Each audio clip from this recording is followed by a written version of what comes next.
Bung Kesit, sebelum kita membahas soal pertandingan lawan Jepangnya, kita evaluasi dulu deh kemarin lawan China itu kan 1-0. Itu yang kemudian menghantarkan kita bisa ada di posisi ini sekarang.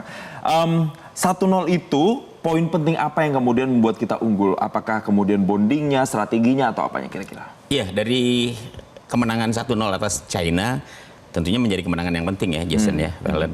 Tapi yang paling penting adalah ternyata strategi yang dijalankan oleh Kluivert ya. Itu terbukti ampuh, ya, terbukti mampu untuk bisa membuat China lebih banyak bertahan.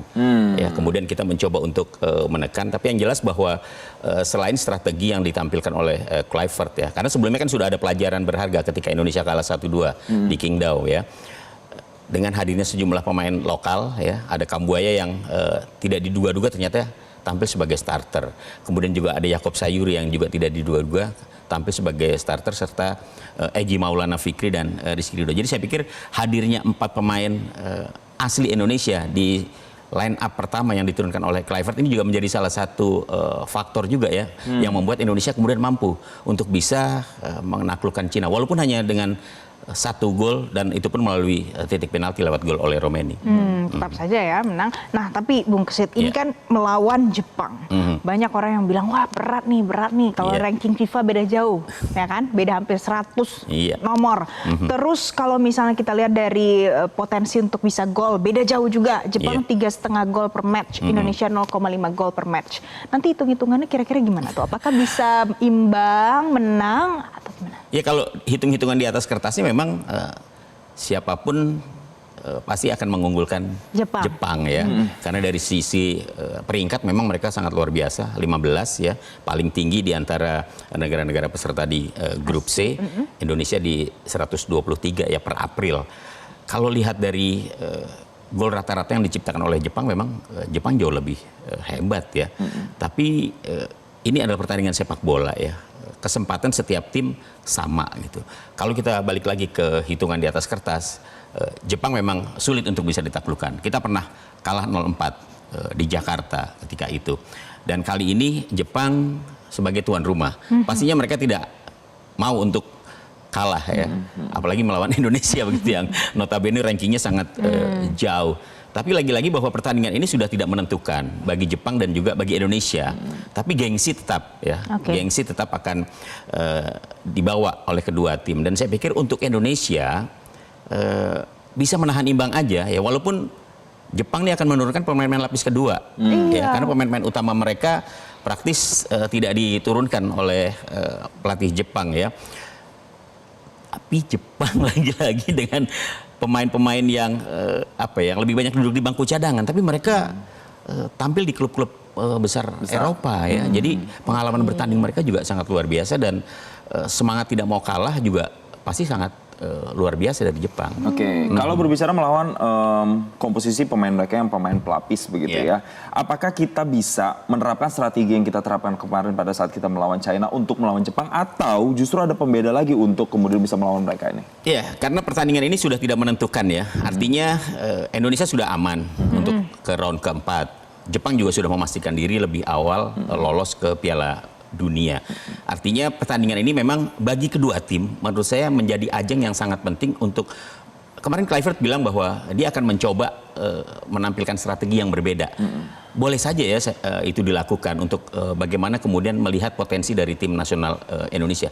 Jepang pun juga seperti itu. Mereka akan mencoba untuk lebih mengoptimalkan pemain-pemain lapis kedua yang belum mendapatkan menit bermain atau menit bermainnya sedikit. Dan saya kira bagi Kluivert sendiri ini kesempatan buat menunjukkan apakah pemain-pemain Indonesia yang saat ini ada di skuadnya itu bisa untuk memberikan perlawanan yang lebih memadai kepada Jepang yang notabene tetap akan menurunkan pemain-pemain lapis keduanya. Nah itu tadi satu faktor ya pemirsa, berarti disebutkan oleh Bung Kesit. Nah apalagi Bung Kesit faktornya yang mungkin saja bisa membalikkan apa isi dari atas kertas hitung-hitungan tadi? Apakah kekuatan fisik atau bonding mental? Saya pikir lebih kepada strategi ya, bagaimana kemudian Kluivert bisa memainkan strateginya dengan baik. Yang pasti bahwa kalau menurut saya jangan terlalu frontal juga ya. Ini Jepang itu kekompakannya sangat luar biasa.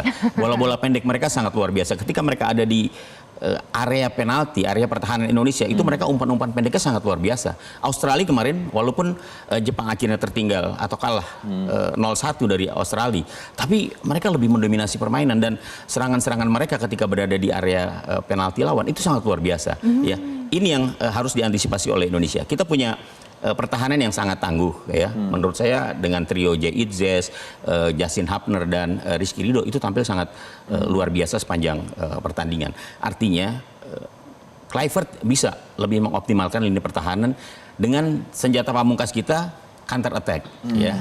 Jadi kalau bermain menghadapi Jepang menurut saya kalau kita terlalu ofensif ini akan sangat riskan, tetap akan sangat riskan.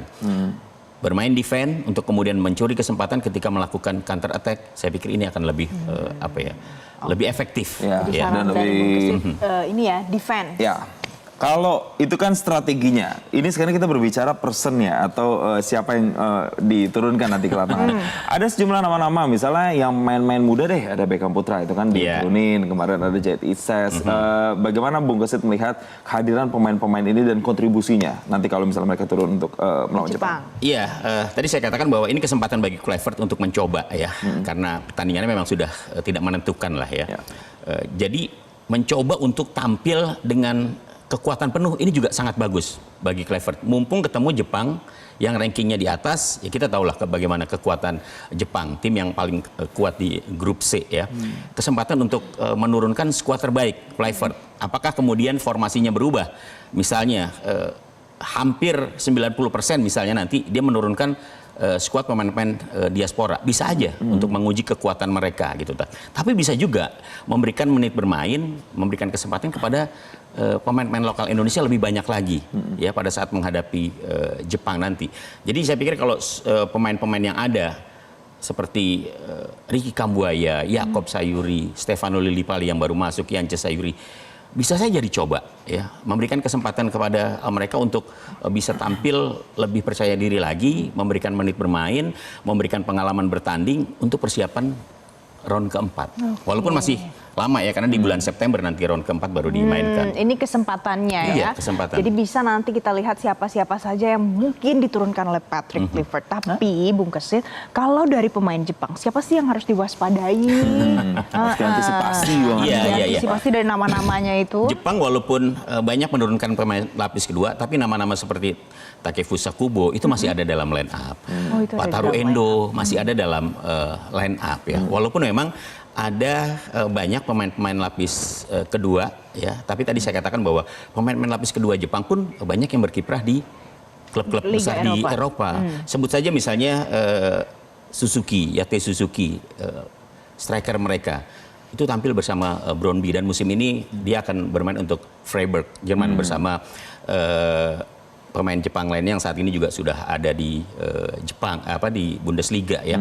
Kemudian ada juga Ohashi, pemain yang berkiprah di Championship di Liga Inggris bersama Blackburn Rovers ya. Ini pemain yang menurut saya juga walaupun baru 2 kali tampil bersama tim nasional Indonesia Jepang, tapi dia punya pengalaman yang sangat bagus di Liga Denmark dan juga Liga Inggris gitu. Artinya apa, bahwa walaupun pemain muda tapi jam terbangnya sudah oke bersama klub. Masih juga ditopang oleh pemain-pemain senior mereka ya. Masih ada Takefusa Kubo, masih ada Endo. Jadi artinya pemain-pemain senior mereka tetap akan diturunkan untuk ya istilahnya membimbing lah pemain-pemain lapis kedua ini supaya Jepang juga bisa tetap stabil dalam permainannya. Bung Kesit, singkat saja, very quick, skornya berapa? Gini, kalau untuk Indonesia yang penting jangan sampai kalah aja lawan Jepang. Karena gini, kalau kita bisa mendapatkan poin dari Jepang, nanti akan menambah peringkat Indonesia, nilainya menjadi lebih tinggi. Ya. Tapi hati-hati juga, Jepang udah 2 kali tampil tidak menang. Ketika seri menghadapi Australia dan seri menghadapi Saudi Arabia dan kemudian kalah menghadapi Australia. 2 pertandingan mereka tidak bisa menciptakan gol ya. Artinya inilah kesempatan bagi Indonesia untuk ya barangkali aja bisa Jepang gitu untuk ketiga kalinya membuat Jepang tidak bisa menang begitu. Semoga, we'll see ya, semoga nanti ya. kita nonton ya. Nanti Bung Kesit juga nonton, kita nanti update lagi pemirsa lebih lanjut. Terima kasih loh Bung Kesit hari ini sudah datang ke studio Metro TV, kita bahas soal bola nanti sore. Jelajahi cara baru mendapatkan informasi. Download Metro TV Extend sekarang.